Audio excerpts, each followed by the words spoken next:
સમાચાર અમેરિકાની giant IT company કોગ્નિઝન્ટે ગુજરાતમાં પોતાની કામગીરીની શરૂઆત કરી છે। જી હા, ગાંધીનગરના ગિફ્ટ સિટીમાં કોગ્નિઝન્ટ ઇન્ડિયાએ પોતાના ટેક ફિન ડિલિવરી સેન્ટરનો શુભારંભ કર્યો। ગુજરાતના મુખ્યમંત્રી ભૂપેન્દ્ર પટેલે કંપનીના નવા ઓપરેશન સેન્ટરનો પ્રારંભ કરાવ્યો છે। ગિફ્ટ સિટી સ્થિત કોગ્નિઝન્ટ ઇન્ડિયાની 60,000 ચોરસ ફૂટમાં ફેલાયેલી ઓફિસમાં 600 જેટલા તજજ્ઞો કામ કરશે। આ કંપની ગુજરાતમાં આવવાથી દેશના બેન્કિંગ અને ફાઇનાન્શિયલ સેક્ટરમાં નવું પરિવર્તન આવશે। Cognizant company insurance sector, fintech digital પરિવર્તનને વેગ આપશે। અમેરિકાની ટેક કંપનીનું લક્ષ્ય આગામી 3 વર્ષમાં 2000 તજજ્ઞોને ટેકફિન સેક્ટરમાં પોતાની સાથે જોડવાનું છે।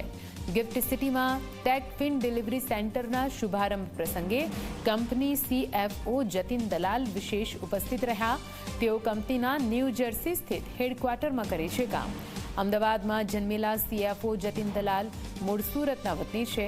વર્ષ 2023થી CFO તરીકેની સેવા આપી રહ્યા છે। તેમણે ગુજરાતની પ્રશંસા કરતા કહ્યું કે તેમની કંપની AI ફર્સ્ટ ઇકોનોમીમાં ક્લાયન્ટ્સને અગ્રેસર રાખવા પર ધ્યાન કેન્દ્રિત કરશે।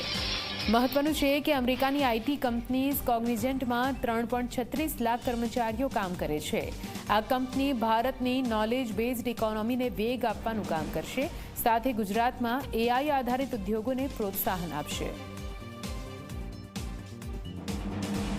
સામાન્ય માનવીના આંગળીના ટેરવે પહોંચી છે। વડાપ્રધાનશ્રીના વિઝન અનુસાર ગુજરાત પણ રાજ્યમાં ઉભરતા ક્ષેત્રો અને ઉભરતી ટેકનોલોજીને પ્રોત્સાહન આપી રહ્યું છે। તેનું વધુ એક ઉદાહરણ આજનો આ કાર્યક્રમ છે। કોગ્નિઝન્ટ કંપનીને હું ગુજરાતમાં તેમની યાત્રા શરૂ કરવા બદલ અભિનંદન પાઠવું છું અને આવનાર દિવસમાં કંપનીની ગુજરાતમાં વધુ વિસ્તરણ કરે તે માટે શુભેચ્છાઓ આપું છું। આદરણીય શ્રી નરેન્દ્રભાઈ મોદી સાહેબ એવા આગવા વિઝનરી લીડર છે। તેઓ બદલાતા સમયને સુપેરે જાણીને પોલિસીસ બનાવે છે। તેના પરિણામે ભારત ખૂબ જ ઝડપથી વિશ્વની ત્રીજી મોટી અર્થવ્યવસ્થા બનવા તરફ આગળ વધી રહ્યું છે। એક ગુજરાતી હોવાનું ગર્વ સૌને થાય, સ્વાભાવિક છે। આજે ગિફ્ટ સિટીમાં કોન્ફરન્સ દ્વારા જે પ્રારંભ મુખ્યમંત્રીએ કર્યો છે, એમાં CFO તરીકે જે હેન્ડલ જતીનભાઈ દલાલ કરી રહ્યા છે એ સંપૂર્ણ ગુજરાતી છે। અમદાવાદમાં જન્મ્યા છે, સુરતમાં ભણ્યા છે, અત્યારે ભલે ન્યૂયોર્કમાં સેટ થયા પણ આજે પણ ફાંકડું ગુજરાતી બોલે છે। આપણે એમની સાથે વાત કરીએ। જતીનભાઈ, પહેલાં તો ગુજરાતી છો, આટલું બધું ફર્યા છો, તમને પહેલી મુમેન્ટ ગિફ્ટ સિટીમાં આવ્યા પછી કેવી? ના, ખૂબ જ આનંદિત છું। ખૂબ જ મને ખૂબ સેન્સ ઓફ પ્રાઇડ છે, સેન્સ ઓફ અચીવમેન્ટ છે કે કોગ્નિઝન્ટ અમારી ગ્લોબલ કંપની અહીંયા સેન્ટર કરે છે અને એ ગુજરાતી તરીકે ગર્વ છે કે આપણે એટલું સરસ ઇકોસિસ્ટમ અહીંયા ક્રિએટ કરી છે। ત્યાંથી ક્યાંથી લોકો આવે છે અહીંયા ઇન્વેસ્ટમેન્ટ કરવા માટે અને હું તો એક હેન્ડલ છું, પણ તો પણ મને એવું લાગે છે કે હું અહીંયા આવ્યો એથી ખૂબ આનંદ છે। કંપની ગુજરાત આવી છે, ગુજરાતના લોકોને શું ફાયદો?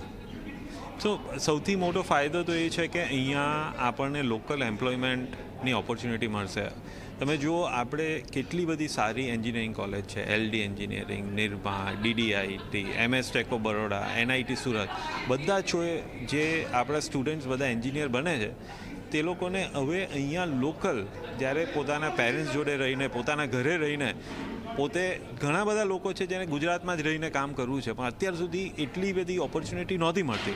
મોર ઇન્ડસ્ટ્રીયલ ઓપોર્ચ્યુનિટી મળતી હતી, ગ્લોબલ ઓપોર્ચ્યુનિટી સોફ્ટવેરમાં કે આઈટીમાં એટલી નહોતી મળતી। હવે ગિફ્ટ સિટીએ એવું સરસ પ્લેટફોર્મ બનાવ્યું છે કે જ્યાંથી કોઈ પણ સ્ટુડન્ટ જે ગ્રેજ્યુએટ થાય છે ને અહીંયા લોકલ એમ્પ્લોયમેન્ટ લેવી છે ને અહીંયા પોતાની કેરિયર બનાવી છે, નહીં લોકલ નહીં પણ ગ્લોબલ કેરિયર અહીંયાથી બનાવી છે, તો આ એ ઓપોર્ચ્યુનિટી મળે છે। એટલે I think it's a fabulous platform.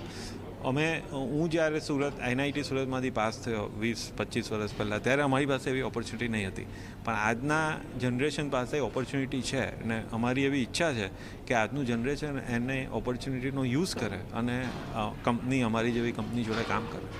અહીંયા જે કંપની કામ કરી રહી છે, અત્યારે 600 લોકો એમ્પ્લોય છે, 2000 સુધી લઈ જવાની વાત છે। ગવર્મેન્ટ તરફથી પણ ક્યાંક ને ક્યાંક મોનાબેન ખંધારે પણ થોડી કોમેન્ટ કરી છે, એને કેવી રીતે તમે જુઓ છો? એકદમ પોઝિટિવલી અમે જોઈએ છે।